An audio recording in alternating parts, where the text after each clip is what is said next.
Hello friends, ನಿನ್ನೆ ಡಾಲಿ ಧನಂಜಯ್ ಅವರು ತಮ್ಮ ವೈವಾಹಿಕ ಜೀವನಕ್ಕೆ ಕಾಲಿಟ್ಟರು.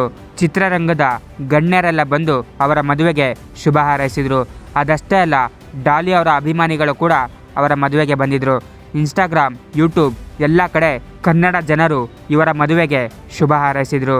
ನಿನ್ನೆ ದರ್ಶನ್ ಅವರ ಹುಟ್ಟುಹಬ್ಬ ಕೂಡ ಇತ್ತು.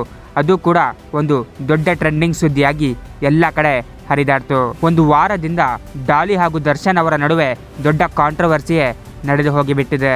ಹೌದು, ಡಾಲಿ ಅವರು ದರ್ಶನ್ ಅವರನ್ನು ಮದುವೆಗೆ ಕರೆದಿಲ್ವಾ ಎಂಬ ಸುದ್ದಿ ಎಲ್ಲ ಕಡೆ ವೈರಲ್ ಆಗಿತ್ತು.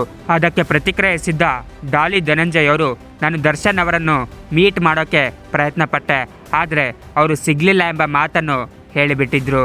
ಆ ಮಾತು ಎಲ್ಲ ಕಡೆ ಇನ್ನಷ್ಟು ಕಿಚ್ಚನ್ನು ಹಚ್ಚಿಬಿಟ್ಟಿತ್ತು. ಎಲ್ಲರೂ ಅಂದುಕೊಂಡಂತೆ ನಿನ್ನೆ ದರ್ಶನ್ ಅವರು ಡಾಲಿ ಮದುವೆಯಲ್ಲಿ ಕಾಣಿಸಿಕೊಳ್ಳಲೇ ಇಲ್ಲ. ಹೌದು, ಅಲ್ಲಿ ಡಿ ಬಾಸ್ ಅವರು ಬರಲೇ ಇಲ್ಲ.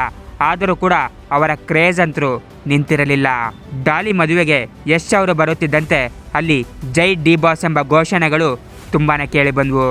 ಅದನ್ನು ಕಂಡು ಯಶ್ ಅವರು ಕೂಡ ಶಾಕ್ ಆಗಿಬಿಟ್ಟಿದ್ರು ಹಾಗೂ ಸಾಕು ನಿಲ್ಲಿಸ್ರ ಎಂಬ ಮಾತನ್ನು ಹೇಳಿಬಿಟ್ರು.